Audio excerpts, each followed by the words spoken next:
good looking, Scott. You kind of got to give the people what they want. And I'm at a point in my life that I'm not unwilling to do that as long as I don't have to get up too early and make my own breakfast. Yeah. So how was your week? Your week's been going good? Well, it's still Monday. I don't like that time change. It's so funny. Every time it comes around, they talk about, oh, we're going to change the law.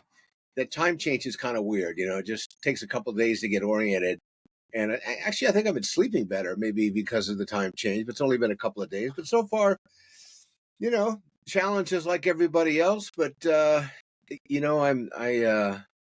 took a new attitude this morning. I woke up. I said, you know what? I'm gonna. It's one of the steps of recovery. It's the first step. Admitting you're powerless over people, places, and things. And so I decided to surrender to life. Meaning, if there's something that I can't change, I'm not going to try to change it anymore. If there's something that's out of my control, I'm not going to try to control it anymore. Meaning, I'm going to stop fighting. Not that I'm going to give up or stop my process or my commitment to the act of doing what I have to do to make my part happen. I just don't want to fight. It's kind of like, oh, we got to change the world. No, you can't do that. And Yeah, you can't. I pushed hard as a side note last week to communicate with the governor in Oregon, right? Because they've really been screaming about the overdose rate up there. They really need help. So I sent 2 emails, left 2 voicemails, and heard crickets. So it's like, you really want help, you should be talking to some of the people that understand the process, and my buddy, I don't know, you remember, I think we interviewed Rocky. Yeah, Heron, Rocky Heron. Heron, yeah, he just passed, he's almost at 250,000 kids that he has spoken with in his post DEA, well, not post, he started a couple years before, but really pushing it, and prevention education, and I don't know how much national press he's getting. I don't think he is, but he's not pushing for that. But it's just, you think about it, the people that are out there, the 1%ers, we got to get him on to talk with him about what he's doing. And, he's going down to Mexico as well, because he's bilingual and, talking to young people about education and prevention. So, yeah, he's a great guy. He's in great shape, smart, and he cares. It's nice. But on a side note to your time change thing, I think you're West Coast spoiled, first of all, because the time change makes a huge difference here. Because although it's dark in the morning now, we get a lot more light and warmth during the day. We get that extra hour at night now. We don't have 70 degrees year round like you. Right. So I'm calling you out. So I don't understand. How is it a bad thing for us and a good thing for you? Well, it's not. You're saying it's a bad thing. Oh, I'm talking about not necessarily the biological thing. I think is more for me, the shift, just the hour difference that we have to do things. I mean, I don't need an extra hour in the daylight. I just think it's strange that we change every year. I think we just keep it the same and maximize the positive side of it and keep that going. I don't know if that's agree. So how's your Monday going? You sound a little feisty. My Monday's it's okay, a little rough. My dog was diagnosed today with cancer. So I'm sorry to my little puppy. No, she's a 14-year-old dog. So she's gonna tough it out till the end, because like the doctor said, at 14, you don't want to put these dogs under for a biopsy. And even if you do, you're buying 6 months, a year. What are the symptoms that caused you to she had a lump on her belly, and it's in her mammary. So the doctor said, listen, there's no pain. You could push on it. She's not screaming or yelping. She's eating. She's running around. She's fine. And this is just an assumed cancer, but it's something they've seen enough of. She doesn't see the value of operating and stuff. You're going to drop $4,000 to buy maybe 6 to a year. And those aren't always going to be quality years, because there's recovery time from the surgery and stuff, and they can't survive it. But she's a good girl and she's going to be fine. Yeah. But other than that, my day was My day was fine. We keep getting more guest announcements, more people wanting to come on our show, because that's a good thing. But what I wanted to talk to you about was this. So one thing, last night at the Oscars, is there a positive to, are you familiar with Jimmy Kimmel joking about the drug use to Robert Downey Jr. last night? I didn't really watch it, but I know Robert Downey Jr.'s history. Yeah, so he made a comment about how good Robert Downey Jr. is doing, how he's very high up on the charts, but it's not as high as he used to be, type thing, in a comedy sense. But is there a positive to the world to make jokes about past? What's the fallback to this? Is it just let it be? Don't have a sense of humor? I think one of the favorite lines I think that I heard, and I think I've shared with you before, that Robert Downey Jr. used to say is, whenever I did cocaine, I broke out in handcuffs, and he jokes about it, and he has been, I think, pretty much isolated on a platform of success, which is so unusual in Hollywood for someone who had been down so far. I mean, I know people that were working in the prison where he was at when I was working in my day with people coming out of jail and prison. And to survive his substance abuse disorder, to go to prison and to come out and then to reverse the trajectory he was on is a huge positive. I wish personally he would talk more about it, because as an example, I think he could send messages to a lot of different people. So my sense would be that, no one's going to poke fun at him unless they've checked in with him or they know him really, really well. Because I would think if he doesn't like it, he would make a strong statement about it. But to generally speaking, I think it's more positive than negative that you can joke about somebody when they're doing well. If someone were still in, if they got released to come do the show because they're still on parole, Right. and they had their parole officer in the audience, it'd be different. So I'm in favor of it. And I think it's a positive thing, because it sends a message that you can change and that there is hope. And when you read his story and you see how far down he was and how far up he's come, that's unusual. You don't And usually see it. perhaps, and now that I'm thinking about it, people that aren't aware about what the joke was about are now going online to research the past of Robert Downey Jr., and they're realizing this guy was at the bottom of the barrel and was able to bring himself up. So maybe that's the positive too. Yeah. I mean, people get arrested and go to jail all the time. DUIs, battery, domestic violence. But he was in hard time prison. I mean, he spent a few years in prison. I don't know the exact amount of time, but you don't get to prison easily. I mean, back in the day, it was easier than it is now. But it takes not a lot of work, but it takes a lot of line crossing to be sentenced to prison. And he's an enigma, I guess is the best way to put it. Yeah. But anytime we can talk about it, and humor, unfortunately, well, look, do we want to talk about Senator Britt's rendition of what she did the other night about, talking about, that one individual that had been attacked, and to make the political stand on that and the way she did it?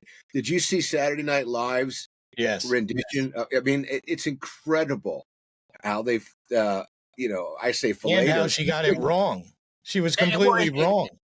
And she's trying to, walk it back and say, well, that's not really what I said. What I said was, and that's, none of it was factual. And then the person who believes they were called out has now gone to the media and made her statement. So yeah, she doesn't like politics. She doesn't like politics using it. Doesn't want to be used that way. And, so it's just interesting to see how we do things. So another positive thing on mental health, at least, and addiction, it's actually an addiction and mental health thing. So people are going crazy online right now talking about, I don't have his name here. He was just signed by the Chicago Bears. and he signed a huge contract. It was like 4 years, 100 million or whatever it was. His opening line at the press conference was talking about mental health. They're saying it's the first time one of these guys has come out. He has a sex addiction, this gentleman, and he said he is seeking help for sex addiction, and he talked about it. And they're saying this never happened. This isn't how a press conference for a new contract. This is a example of the youth of today understanding. He even used a quote, "It's okay not to be okay." And he used this press conference to talk about his mental health, which is a huge switch in the way the world works now.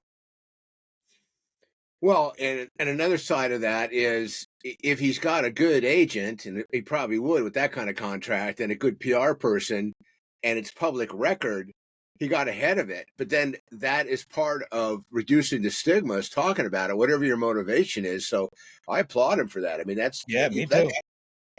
Look at, what was that? You and I think talked about this a couple of years ago about when they went through and they ran the records of all the legislative leaders and how many different crimes they'd had in their past. And then they compared that to the average person, that the per capita was rather high. Because when you're out there and you're pushing the envelope and you're in front of people and you have access to power and ego and money and temptation, most people unfortunately fall to it and they give into it and they get in trouble. And so, my biggest concern this week is because I've actually been approached 4 different times about psychedelics as a form of treatment. So, but we'll talk about that another day. But I like the idea that we're having these conversations in public. I think it's really important. And when somebody like that makes that kind of statement, imagine that, anybody can be here. Anybody could do what I'm doing. And look what happened to me, and look what's happening to me. And who knows, God knows there may be some people out there with that kind of addiction that will come out to blackmail him or come forward with a child. Yeah, like you said, he got ahead of it. And we'll have either the next episode or the episode after that. Me and you are going to talk to a gentleman named Joshua, who is a recovered porn addict.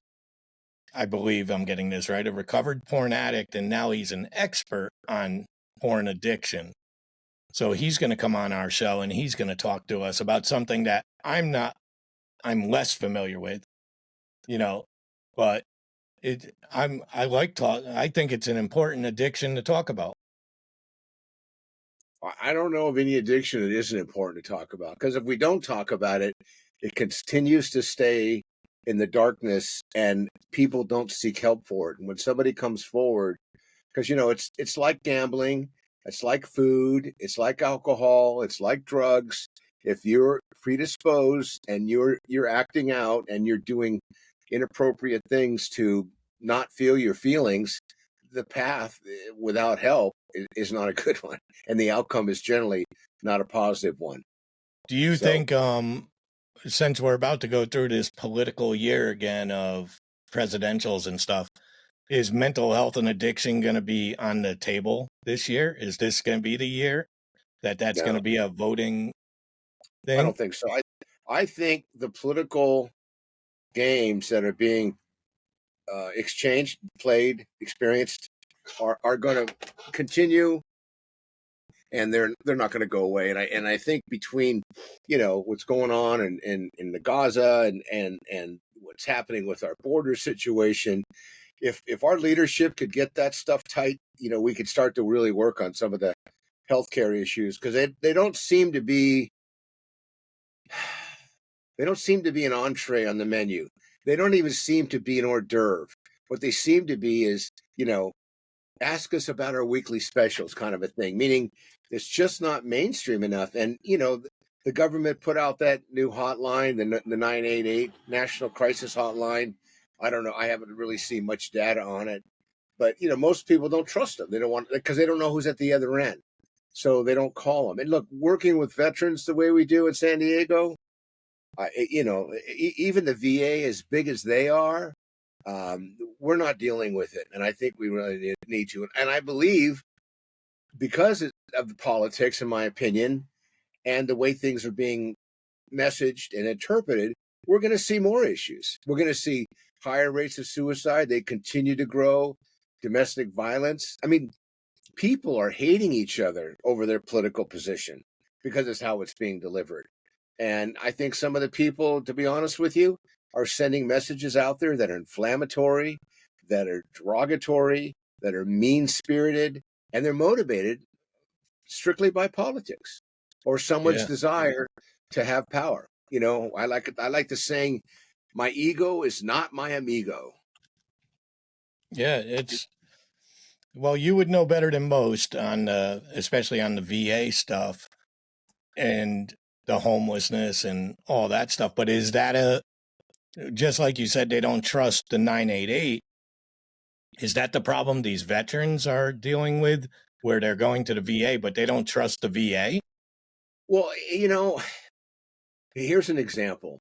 According to a study that was done that was shared locally on national data, you know, I think the number is close to 20 suicides a day from veterans.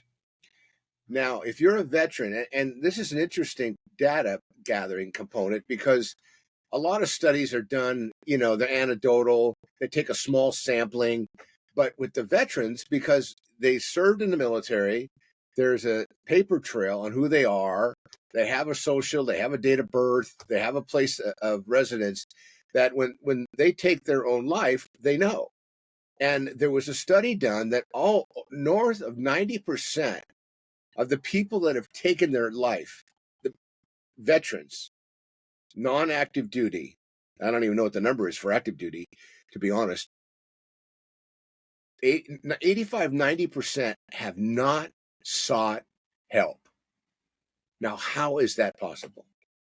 I mean, and the VA, we've talked about it, the second largest budgeted line item in the country, have representation everywhere. And they offer the services, but the men and women aren't walking in the door, or they're not received well, or they don't get a good response, or it's just seen as a moral failing, so they don't go.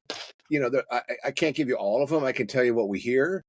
And, but at the end of the day, when somebody has untreated trauma, okay, or somebody has untreated stress or anxiety, it gets worse. It never gets better. It's not like a headache that goes away and then you get another one and never goes away. And when certain things happen, it gets triggered. It's like, you know, an implosion inside the body, mind, and soul. So I think we're going to see, you know, we're going to see more and more of it until, and a pill doesn't fix it, unfortunately. It takes treatment, it takes expertise, it takes time. And, you know, a lot of people are working out. A lot of people are, you know, like I've got a family member that goes into a cold tank of water twice a day. And are they better? You know, they're doing things to try to get better. And they don't really have issues. They just like the way they feel when they're done with it. So I think Yeah. we need more. I think we need more people using more tools more often. And I think we have to encourage people to ask for help. Yeah. Do you think the military, the toughness plays a role in that, where they're through their 4 years of service or whatever numbers they're taught, fight tough, be tough, you know, so when they get out, it's hard to ask for help? You know, I saw this for many years with first responders. There's a certain level of training, and my colleagues that I work with in the treatment world call it, you know, the military ethos, that, you know, you're trained to go out and do what you have to do and leave no person behind. And, you know, you're supposed to be the person who takes care of everything, not that's being taken care of. So there is a lot of that in that training. And I think, you know, just anecdotal, I don't think we do a good enough job helping people transition from one space to another. Because with the right kind of support and transitioning and handoffs, you probably could improve a lot of quality of people's lives. If nothing else, give them tools to help manage that transformation, because it comes up. And what I've learned about the transformation is when I was under the influence and I was in this, when I got into treatment, I had no idea how to live life on life's terms. and there aren't a lot of coaches out there for that. You kind of have to either buckle down and follow a strategic path because someone has helped you on that path, or you have to get lucky and bump into it, or you have to just get so sick and tired of being sick and tired, you raise your hand and ask for help and get it. And even in the anonymous programs, abstinence-based philosophies don't give people room to get additional help. It's like, if you get it fixed here, or there's something wrong with you, or you need to wait, or you're not ready, and all that stigma I think continues to contribute to it. I wish it was easier. I mean, I think we talked briefly last week, but look at Oregon. Oregon was a state that wanted to decriminalize, wanted to change everything.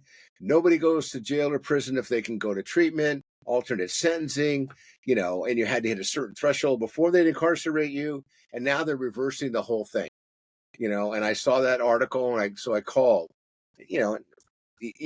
maybe one day I'll get a call back, but I think a week's enough time. Yeah, when you're I on do fire, too. you're on fire and someone's out front with a water truck and a hose, and you say, "Hey, how can I help?" And they're like non-responsive. They're either paralyzed by the paralysis of what's going on. And I think we're seeing that with the homeless arena. We certainly see it in San Francisco. We certainly see it in Los Angeles.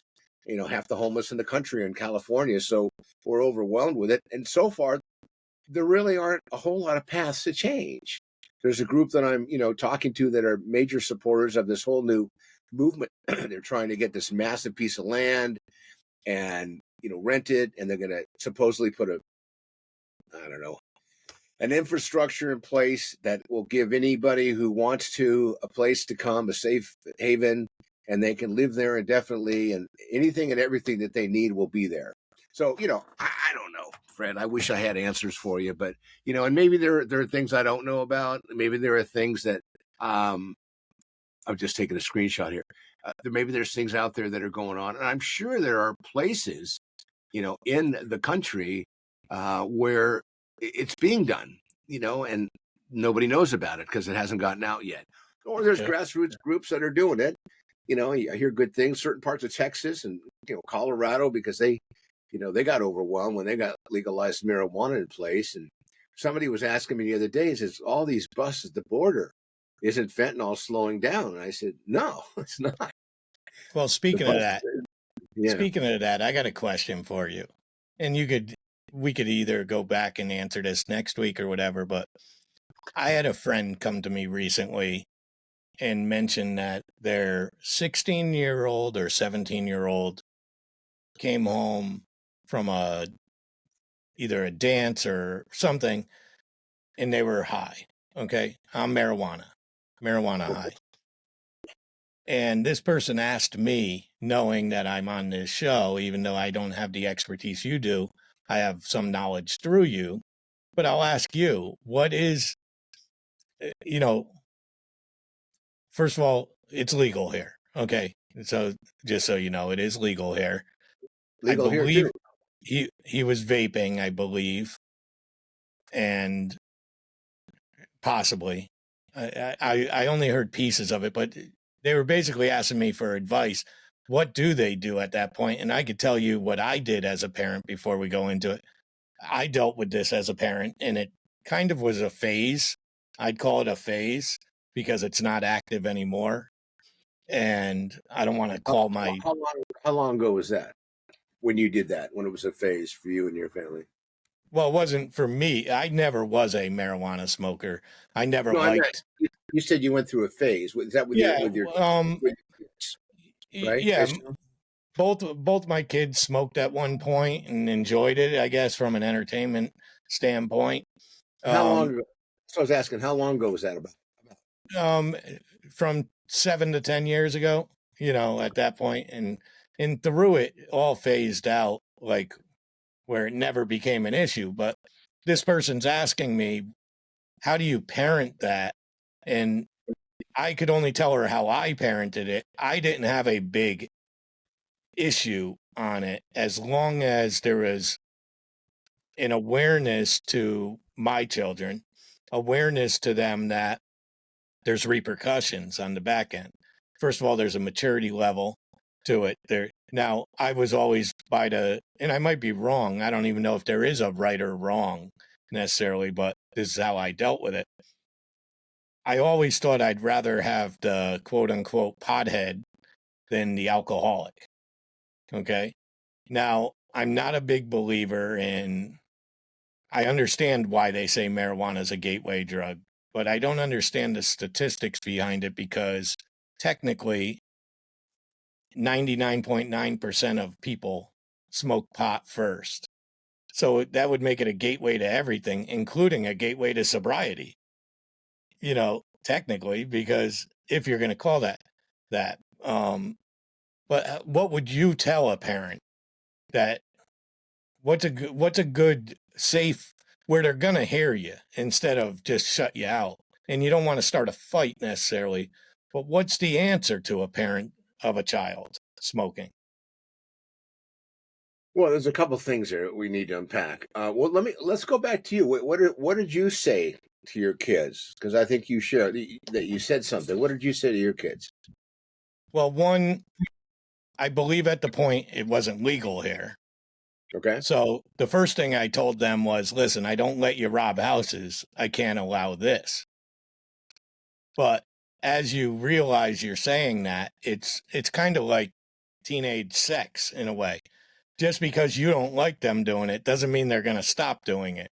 Right. They're just going to do it behind your back more. So I actually allowed it in my home in the privacy of their bedroom and I laid down some rules.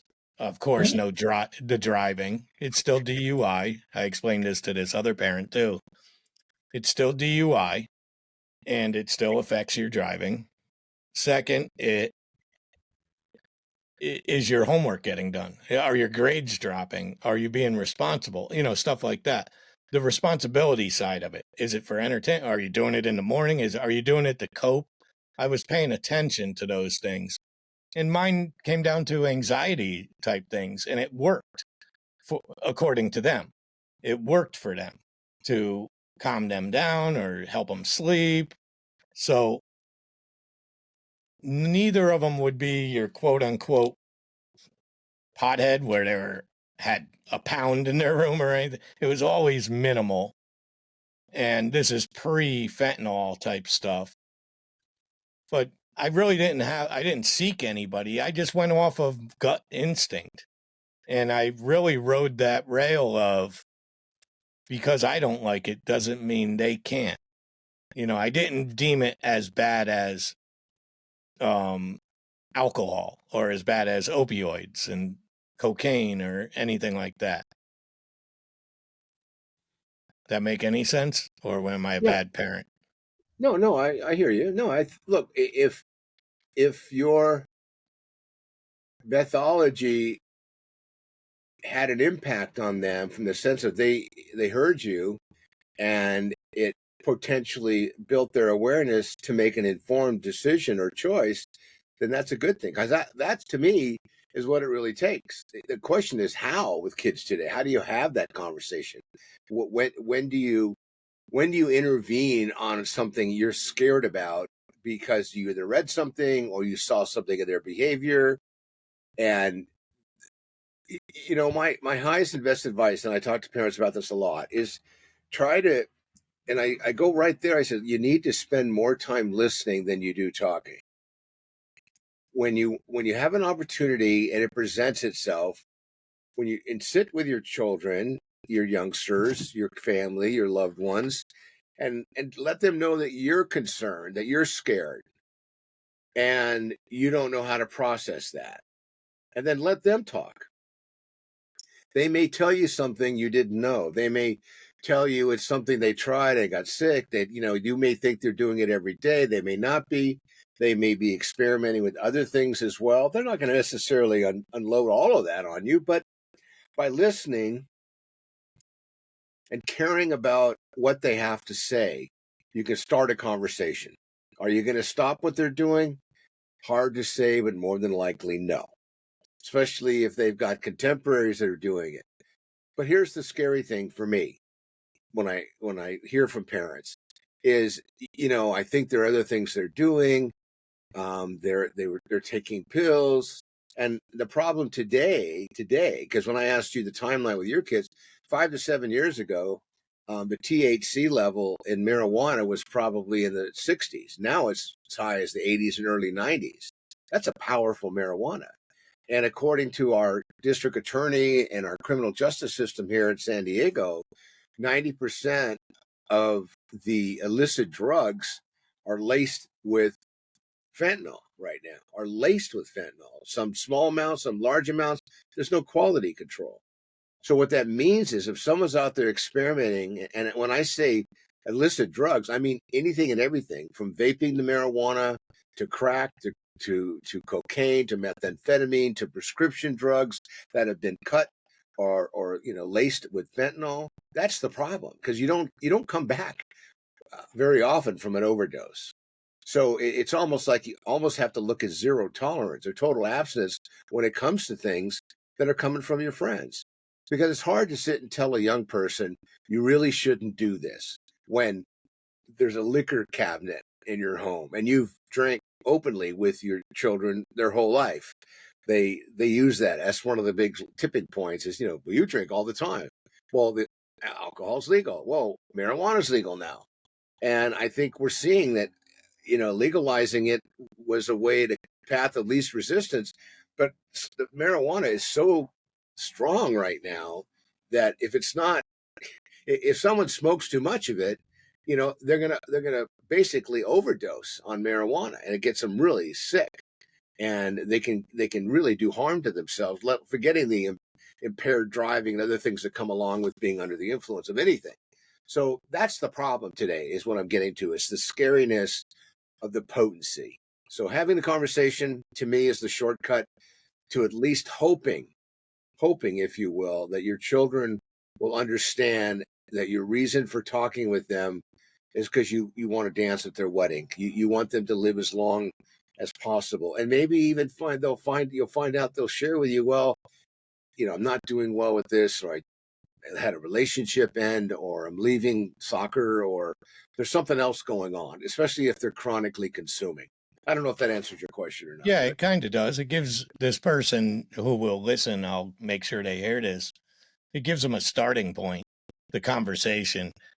Children are so difficult just from a normal standpoint. And Yeah. this is not an odd situation by any means. I Not think at all. it's 90. I mean, we could probably say 99% of parents go through this somehow or one way or the other. Um, Even if it's the one time, your And kid might be, if they have multiple kids, somebody's going to go through with it. And yeah. let me give you a quick short list of what not to do.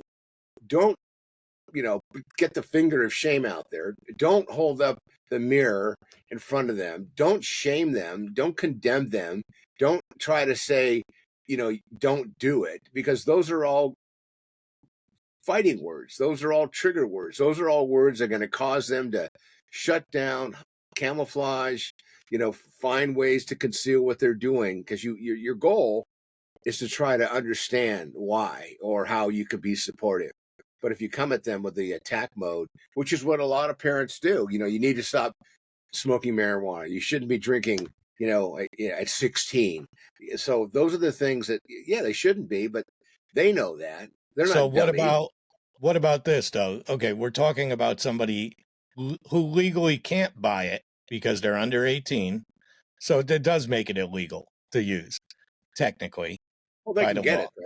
People out in front of they will sit out in front of a store long enough. Someone will Well, buy it for them. that's my question. Is there any place where you recommend, so they don't get it off the street, is it regulated through the dispensaries? You Is talking it about marijuana? yeah. Is it fentanyl free when it comes to a dispensary, or more likely to be? That's a good question, but more than likely, the legal licensed dispensaries are overseen by a myriad of different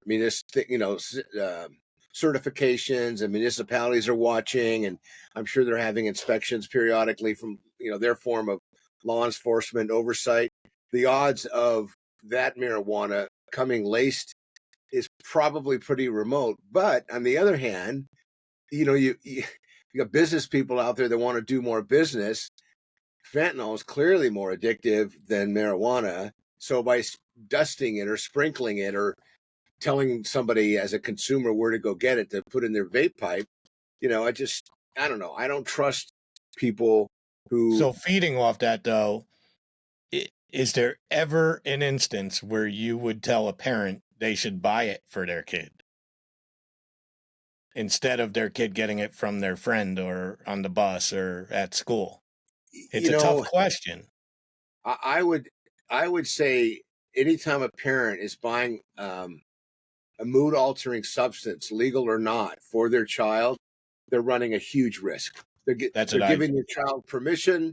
They're okie doking the behavior, even though they know that they can have a great conversation. The kids can say, "Okay, it won't be tonight." They go out, they still do it because in some cases it's really just informing the child to make an informed decision to say, "Look, this is your body, this is your mind, your soul, your heart, and your head, and your mental well-being. When you do things that aren't appropriate, that build on the great things you want to do, then you're making a decision that probably isn't going to end up in a favorable way. It's going to impact you, especially in the young age, because the brain's still developing." But you kids are going to be.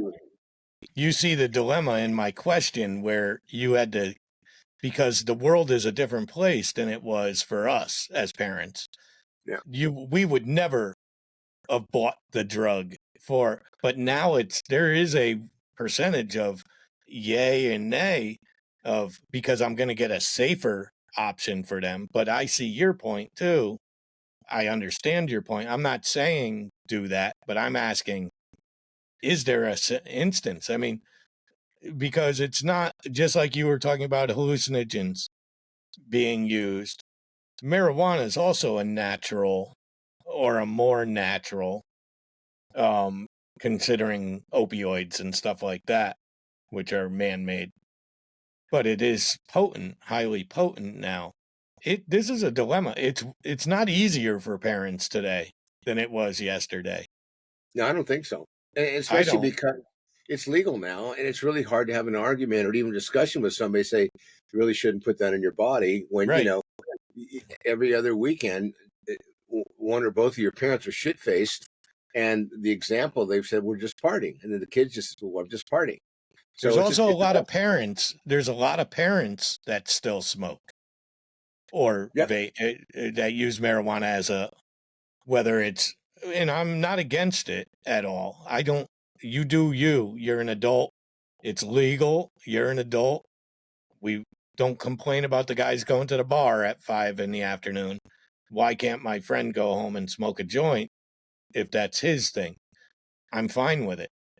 There's no laws being broken, but like you said, if your kid's seeing that every day, they're probably more likely to think it's okay if you're doing it. Yeah. Well, it's kind of like one of those things driving around without a seatbelt, because there are still people that do it. I mean, when you hear the news, people are still drink and drive. So, it's a responsibility, but at the age of 14, 15, do you have the maturation rate to be able to make an informed decision not to do certain things, especially when you may have an older sibling who's doing it, you want to emulate them, or, like you said, mom and dad are smoking dope, and, I'll just take some of theirs. I don't have any money this week, and I'll give it a try. And most people don't take mood altering substances to go, oh, this is bad. This is horrible. I don't like it. I don't like the way I felt. Made me sick. I'm not going to do this again. Most people tend to enjoy it. I like those conversations with you. I think that was a good conversation to bring up and stuff. So we've been good. What do you live near an Air Force base? Is that an airplane? No, that was a trash truck. They all sound the same out here. I'm in the shed. Take a look, Fred. I'm out in the shed. So I'm actually outside of my home in a shed with the door open because I'm smoking a cigar. Well, that's good. That's good. Okay, so that's going to wrap it up, Scott. I think we had a very good conversation. I'm glad you could help my friend answer a few questions. It's something if we have further ones, anybody could write us. We do have our own email address now called yourcrisiscoachpodcast@gmail.com. It's our own. You could go to we have a TikTok page. Scott's a big TikToker. We've got a TikTok page now, Your Crisis Coach. You could find us there. We have a YouTube channel. We have our own YouTube channel now, and that's Your Crisis Coach. All the links are in the show notes below. I'll always include them. We're interested in your questions. We're interested in you as a guest. You could be an active addict, a recovered addict. We will talk to anyone that could add input into the mental health side and the addiction side of the conversation. Nobody's off limits. Nobody's going to get cut off. We'll let you speak openly. And I think I said everything I need, right? Yep. The only thing I'd add is I'd like to hear from the parents. What are you doing right now in real time with your children that is working, or what are you trying to do that isn't working that maybe we can talk through? So let's hear from people. I'd love to hear from people. I have a pretty extensive, exposure to different families, but if we can hear one tip or trick or do it yourself idea that's really working, and of course you chain your kid in the room, that's, that we'll laugh at that because that's not going to work. But, any ideas, any suggestions, any disappointments, any failures that we can help maybe turn around and put into successes. Love to hear. Yeah. And also I want to add that I'm aware that a lot of parents aren't as open as me and want to be seen and talk about their children or struggles they've had. We have the ability we're not live. You could come on video and not even show your face. If we could hear you, that's good enough for us, Scott and I.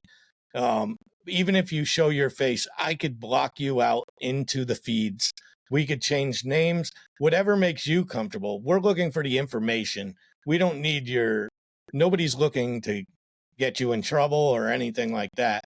But we do have the ability to possibly help you. Scott, especially, if you need help with something, he could at least give you he's a navigator.